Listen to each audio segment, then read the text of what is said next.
have to tell you, I'm both challenged and excited. My excitement is I get a chance to give something back. My challenge is the shortest seminar I usually do is 50 hours. And I'm not exaggerating. I do weekends, and what I do more than that, obviously, coach people, but I'm into immersion, because how'd you learn language? You didn't learn it by just learning principles. You got in it, and you did it so often that it became real. And the bottom line of why I'm here, besides being crazy mofo, is that I'm really in a position, I'm not here to motivate you, obviously. You don't need that. And a lot of times, that's what people think I do, and it's the furthest thing from it. What happens, though, is people say to me, well, I don't need any motivation. And I say, well, that's interesting. That's not what I do. I'm the why guy. I don't know why you do what you do. What is your motive for action? What is it that drives you in your life today, not 10 years ago, or are you running the same pattern? Because I believe that the invisible force of internal drive activated is the most important thing in the world. I'm here because I believe emotion is the force of life. All of us here have great minds. You know, most of us here have great minds, right? I don't know if I'm in the category, but we all know how to think. And with our minds, we can rationalize anything. We can make anything happen. We can, I agree with what was described a few days ago about this idea that people work in their self-interest. But we all know that that's bullshit at times. You don't work in your self-interest all the time. Because when emotion comes into it, the wiring changes in the way it functions. And so it's wonderful for us to think intellectually about how the life of the world is, and especially those who are very smart. We can play this game in our head, but I really want to know what's driving you. And what I'd like to maybe invite you to do by the end of this talk is explore where you are today for two reasons. One, so that you can contribute more. And two, so that hopefully we can not just understand other people more, but maybe appreciate them more and create the kinds of connections that can stop some of the challenges that we face in our society today. They're only going to get magnified by the very technology that's connecting us, because it's making us intersect. And that intersection doesn't always create the view of everybody now understands everybody and everybody appreciates everybody. So I've had an obsession basically for 30 years. And that obsession has been what makes the difference in the quality of people's lives? What makes a difference in their performance? Because that's what I got hired to do. I got to produce the result now. That's what I've done for 30 years. I get the phone call when the athlete is burning down on national television and they were ahead by 5 strokes and now they can't get back on the course. And I got to do something right now to get the result or nothing matters. I get the phone call when the child is going to commit suicide, and I got to do something right now. And in 29 years, I'm very grateful to tell you I've never lost one in 29 years. It doesn't mean I won't someday, but I haven't done it. And the reason is an understanding of these human needs that I want to talk to you about. So when I get those calls about performance, that's one thing, like how do you make a change?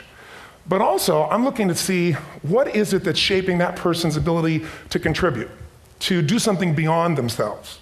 So maybe the real question is, I look at life and say there's 2 master lessons. One is there's the science of achievement, which almost everyone in this room has mastered to an amazing extent.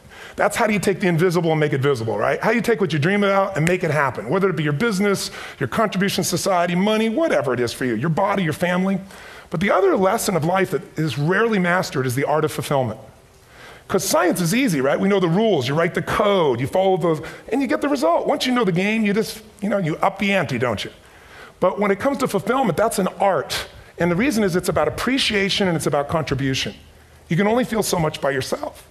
So I've had an interesting laboratory to try to answer the question of the real question, which is what's the difference in somebody's life if you look at somebody like those people that you've given everything to, like all the resources they say they need. You gave them not a $100 computer, you gave them the best computer. You gave them love, you gave them joy, you were there to comfort them. And those people very often, and you know some of them I'm sure, end up the rest of their life with all this love, education, money, and background, spending their life going in and out of rehab. And then you meet people that have been through ultimate pain, psychologically, sexually, spiritually, emotionally abused, and not always, but often they become some of the people that contribute the most to society. So the question we got to ask ourselves really is, what is it? What is it that shapes us? And we live in a therapy culture. Most of us don't do that, but the culture is a therapy culture. And what I mean by that is the mindset that we are our past. And everybody in this room, you wouldn't be in this room if you bought that theory, but most of society thinks biography is destiny. The past equals the future. And of course it does if you live there. But what people in this room know, and what we have to remind ourselves though, because you can know something intellectually, you can know what to do and then not use it, not apply it. So really what we got to remind ourselves is decision is the ultimate power. That's what it really is. Now, when you ask people, have you failed to achieve something? How many have ever failed to achieve something significant in your life? Say, I. Thanks for the interaction on a high level there. But if you ask people, why didn't you achieve something? Somebody who's working for you, or a partner, or even yourself, and you failed to achieve a goal, what's the reason people say they failed to achieve? What do they tell you? didn't know enough, didn't have the knowledge, didn't have the money, didn't have the time, didn't have the technology, you know, I didn't have the right manager, didn't have the Supreme Court.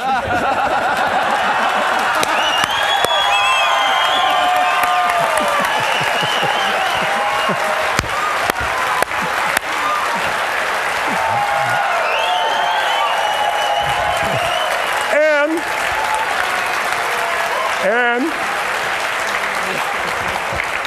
what do all those, including the Supreme Court, have in common? They are a claim to you missing resources. And they may be accurate. You may not have the money. You may not have the Supreme Court. But that is not the defining factor.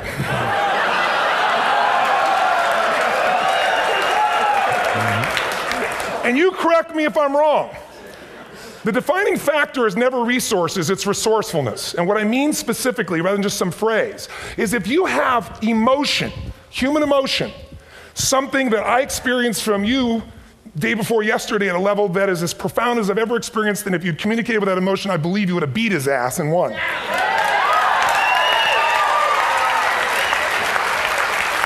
But how easy for me to tell him what he should do. Idiot, Robbins.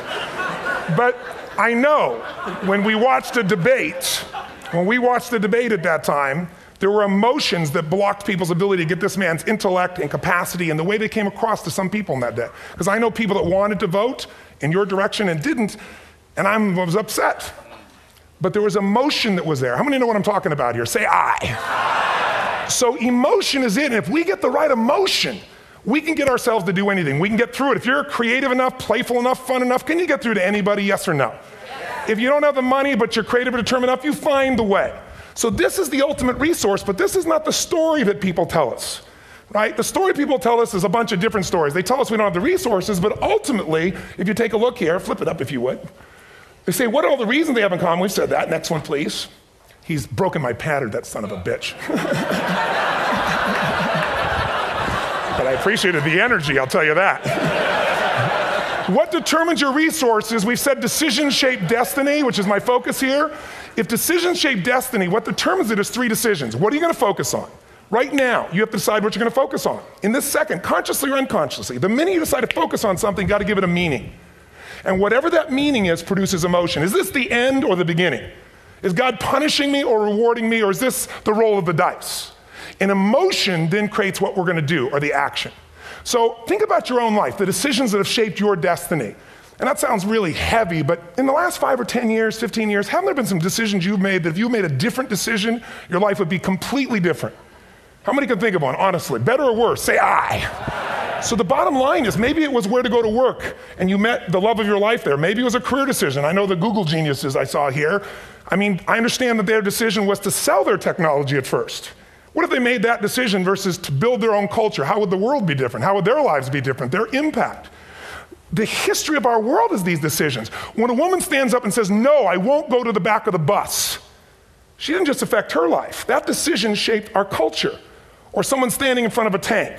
Or being in a position like Lance Armstrong and someone says to you, you've got testicular cancer. That's pretty tough for any male, especially if you ride a bike. Right? You got it in your brain, you got it in your lungs. But what was his decision of what to focus on? Different than most people. What did it mean? It wasn't the end, it was the beginning. What am I going to do? He goes off and wins 7 championships he never won once before the cancer because he got emotional fitness, psychological strength. That's the difference in human beings that I've seen of the 3 million I've been around. Because that's what my lab. I've had 3 million people from 80 different countries that I've had a chance to interact with over the last 29 years. And after a while, patterns become obvious. You see that South America and Africa may be connected in a certain way, right? Other people say, oh, that sounds ridiculous. It's simple. So what shaped Lance? What shapes you? 2 invisible forces, very quickly. 1, state. We all have had times. Have you had a time you did something and after you did it, you thought to yourself, I can't believe I said that. I can't believe I did that. It was so stupid. Who's been there? Say I. Have you ever done something after you do it, you go, that was me. Right? It wasn't your ability, it was your state. Your model of the world is what shapes you long term. Your model of the world is the filter. That's what's shaping us. That's what makes people make decisions. We want to influence somebody, we gotta know what already influences them.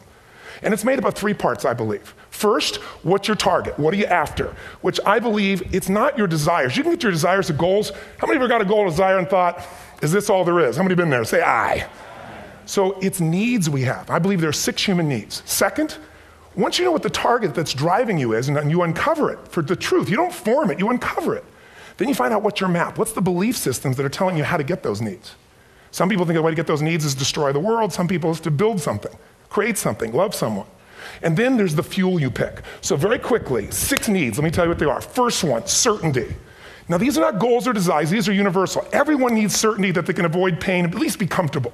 Now how do you get it? Control everybody, develop a skill, give up, smoke a cigarette. And if you got totally certain, ironically, even though we all need that, like if you're not certain about your health or your children or money, you don't think about much more. You're not sure the ceiling's gonna hold up, you're gonna listen to any speaker. But while we go for certainty differently, if we get total certainty, we get what? What do you feel if you're certain? You know what's gonna happen, when it's gonna happen, how it's gonna happen, what would you feel? Bored out of your mind. So God, in her infinite wisdom, gave us a second human need, which is uncertainty. We need variety. We need surprise. How many of you here love surprises? Say aye. Bullshit. You like the surprises you want. The ones you don't want, you call problems, but you need them. So variety is important. Have you ever rented a video or a film that you've already seen? Who's done this? Get a fucking life. Right? Why are you doing it? You're certain it's good because you read it before, saw it before, but you're hoping it's been long enough you've forgotten enough there's variety. Third human need, critical, significance. We all need to feel important, special, unique. You can get it by making more money. You can do it by being more spiritual. You can do it by getting yourself in a situation where you put more tattoos and earrings in places humans don't want to know.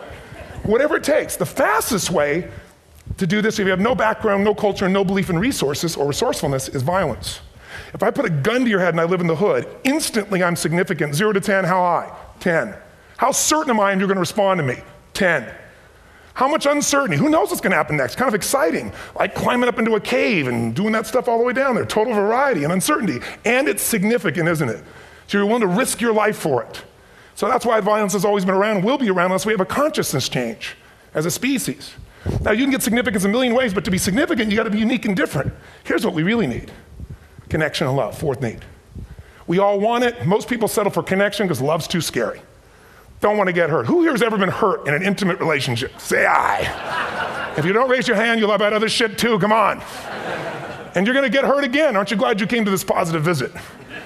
But here's what's true, we need it. We can do it through intimacy, through friendship, through prayer, through walking in nature. If nothing else works for you, get a dog. Don't get a cat, get a dog, because if you leave for 2 minutes, it's like you've been gone for 6 months when you show back up again 5 minutes later, right? Now these first 4 needs, every human finds a way to meet. Even if you lie to yourself, even if you have split personalities. But the last 2 needs, the first 4 needs are called the needs of the personality, is what I call it. The last 2 are the needs of the spirit.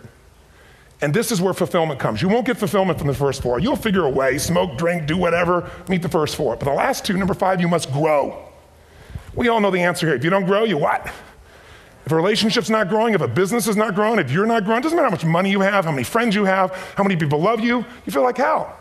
And the reason we grow, I believe, is so we have something to give of value. Because the 6th need is to contribute beyond ourselves. Because we all know, corny as it sounds, the secret to living is giving. We all know life's not about me, it's about we. This culture knows that, this room knows that. And it's exciting. When you see Nicholas up here talking about his $100 computer, the most passionate, exciting thing is here's a genius, but he's got a calling now. You can feel the difference in him, and it's beautiful. And that calling can touch other people. In my own life, my life was touched because when I was 11 years old, Thanksgiving, no money, no food, and we're not gonna starve, but my father was totally messed up. My mom was letting him know how bad he messed up. And somebody came to the door and delivered food.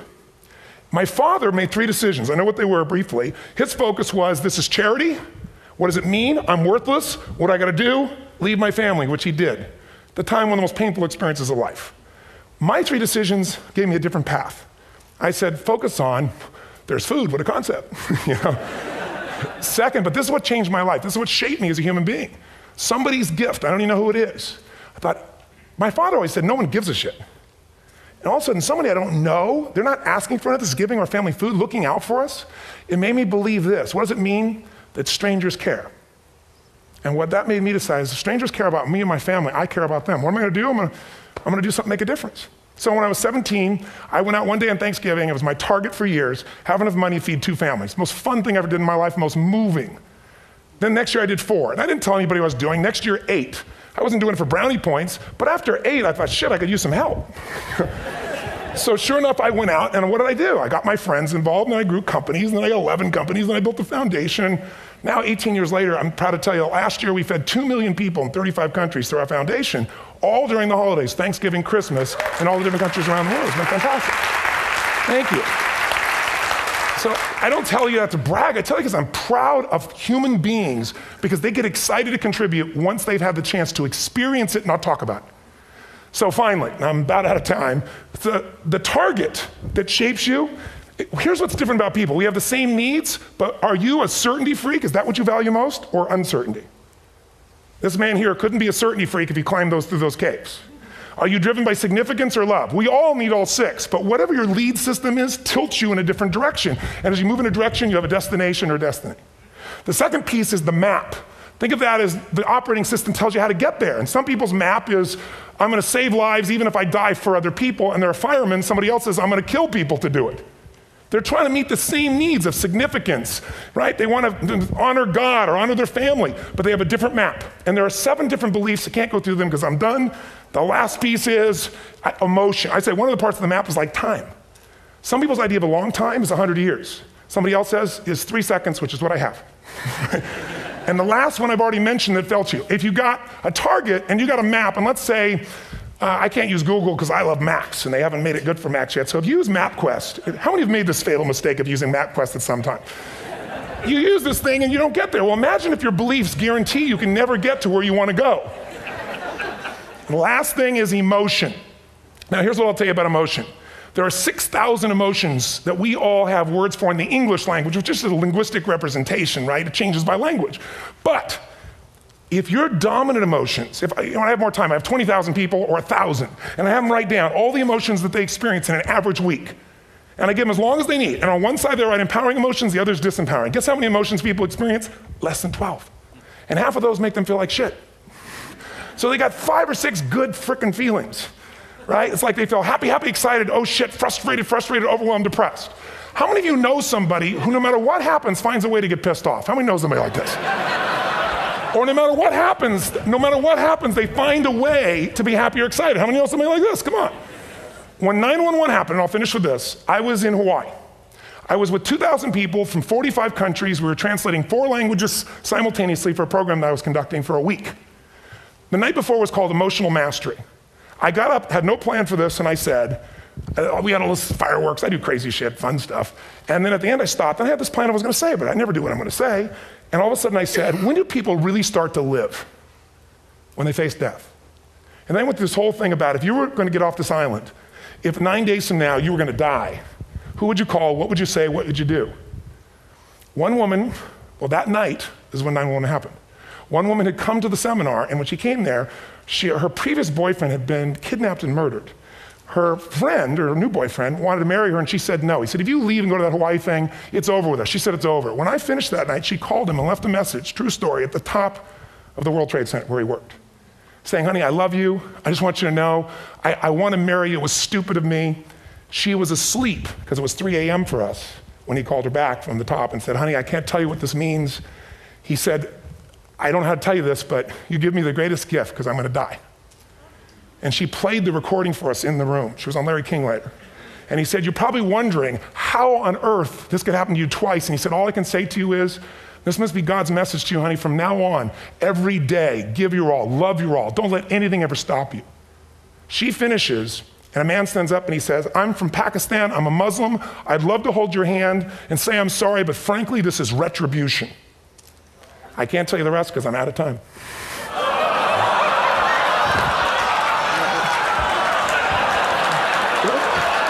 Are you sure? Finish the story. 10 seconds. 10 seconds. No, I want to be respectful. 10 seconds. All I can tell you is I brought this man on stage with a man from New York who worked in the World Trade Center, because I had about 200 New Yorkers there. More than 50 lost their entire companies, their friends, marking off their Palm Pilots. One financial trader, this woman made of steel, bawling. 30 friends crossing off that all died. And what I did to people is said, what are we going to focus on? What does this mean, and what are we going to do? And I took the group and got people to focus on, if you didn't lose somebody today, your focus is going to be how to serve somebody else. There are people, one woman got up and she was so angry and screaming and yelling. She wasn't from New York, she's not an American, she doesn't know anybody here. I said, you always get angry. She said, yes. Guilty people got guilty, sad people got sad. And I took these two men and did what I call an indirect negotiation. Jewish man with family in the occupied territory, some New York who would have died if he was at work that day. And this man who wanted to be a terrorist and made it very clear. And the integration that happened is on a film, which I'll be happy to send you, so you can really see what actually happened instead of my verbalization of it. But the two of them not only came together and changed their beliefs and models of the world, but they've worked together to bring, for almost 4 years now, to various mosques and synagogues, the idea of how to create peace. And he wrote a book, which is called My Jihad, My Way of Peace.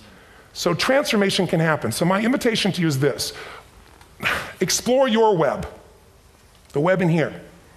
The needs, the beliefs, the emotions that are controlling you, for two reasons. So there's more of you to give. Achieve too, we all want to do it, but I mean give, because that's what's going to fill you up. And secondly, so you can appreciate, not just understand, that's intellectual, that's mind, but appreciate what's driving other people. It's the only way our world's going to change. God bless you, thank you, I hope this was served. Tony Robbins.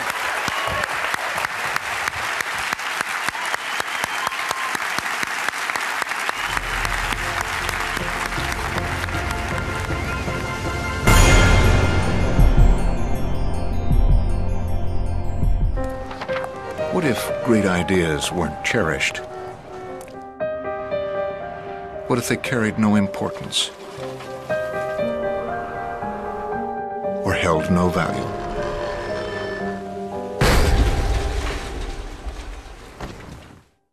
There is a place where artistic vision is protected, where inspired design ideas live on to become ultimate driving machines.